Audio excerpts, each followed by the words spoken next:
Joining us now on This Is the Day is Father Michael White and Tom Corcoran of Nativity Parish and also of the Rebuild series. And thank you so much for being with us once again. It's great to be back. Pretty soon there are going to be so many books that we're not going to be able to fit them on the table. That's the goal. That's the goal. That's a great goal. Yeah. It's great. We're in Christmas time here, and we're so happy to have you with us. It's kind of like a tradition for us to be with you at Christmas time. I look forward to it.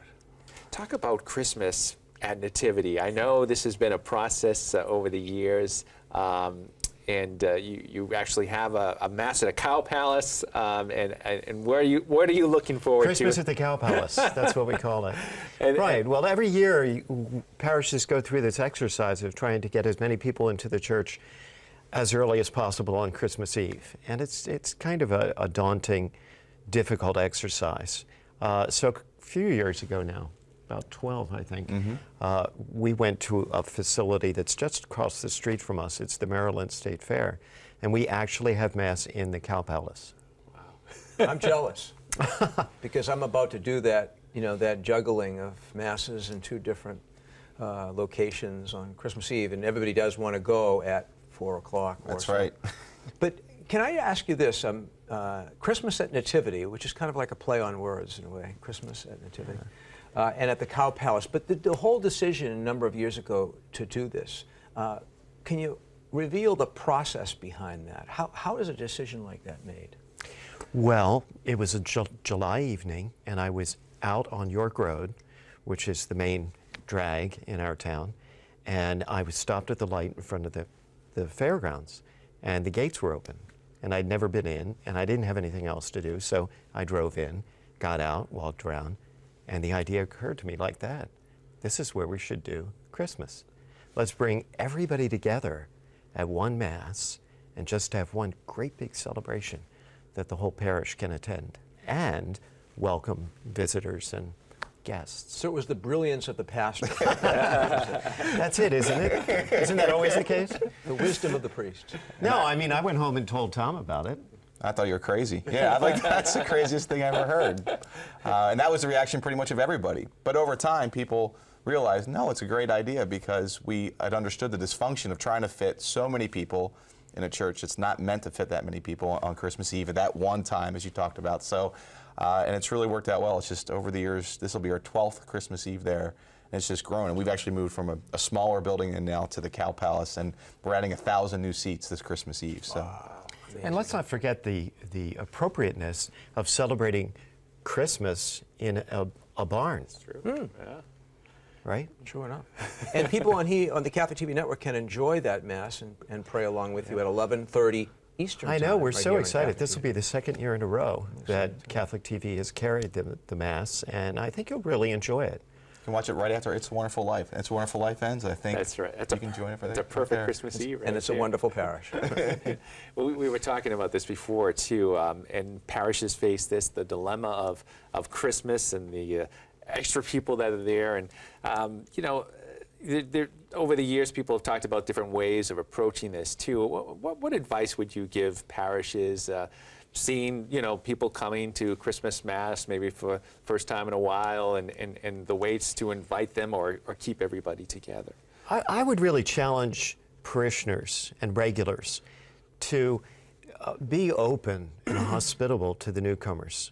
I think it's easy for us to become annoyed with them because they're not here the rest of the year, and I come on Christmas Eve and this is my church and you're in my seat kind of attitude. And I get that. I've been there and I've had that attitude too. But if we could just flip that and say, wow, look at all these people that are coming. And if they experience our hospitality and our welcome, they'll come back. Father Tom Mahoney, Living Waters Collaborative, two great parishes not too far from our studios here. You visited with Father Tom. He's doing a great job. Yeah. He's in the region where I get to work and collaborate with some great priests like Father Tom. When you were with them, what kind of advice did you share with Father Tom and his team about energizing and empowering a parish staff and a parish itself to grow? Well, they were just, firing off questions at us, and it was a lot of fun to answer those questions. I think really the perseverance to keep going, that they have a great vision of wanting to reach the people in their community that are not going to church. And it's a hard vision, but it's worth it. It's what Jesus came. He came to seek and save the lost. And so just really about helping them transform their culture so that they reach the people in their community that aren't connected to Christ. And they've got the resources and they've got the vision to do it. And there are a lot of parishes out there like that. More and more, I think. And you and the people of Nativity Parish have been a great inspiration to so many parishes. We hope that you continue to be such. And of course, if you keep writing the books, I mean, you will be. And the TV show as well. And Yeah. the TV show. The TV show too, and people have been able to see some of your staff and some of the members through our network here at Catholic TV too. But maybe you could talk about that too. We got to meet some of the people from the staff during the course of that show.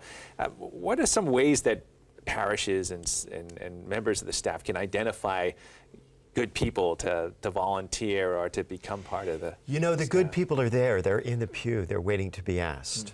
And you've just got to make service and ministry in your parish accessible for them. And you've got to empower them to serve at the parish.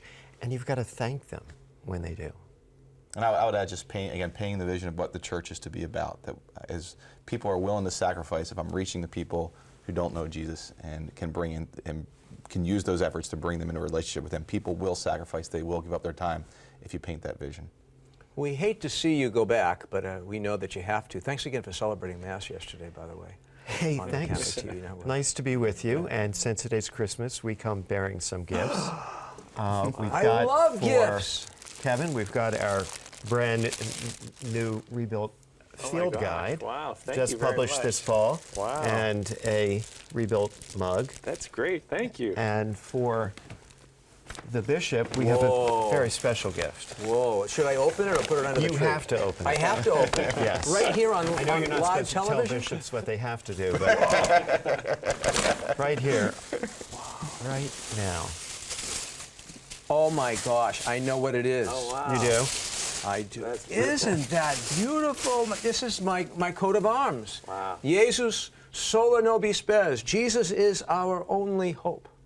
Thank you so much. That's great. Thanks. I'm gonna put that right up in my office today and put some garland around it in honor of Nativity Parish on Christmas. Where can people get the books and find out more about the wonderful work, inspirational work that you're doing at Nativity and firing up parishes across the country? We can go to Amazon.com, obviously, to buy our books, also our publisher, Ave Maria Press, and then RebuiltParishAssociation.com. We have resources there as well. Tom, Father Michael, thank you so much once again for being with us. Merry Christmas Merry to you. Christmas. Merry Christmas. Thanks, Merry Merry Christmas. Christmas, Bishop. We're going to go back to the rest of This Is the Day.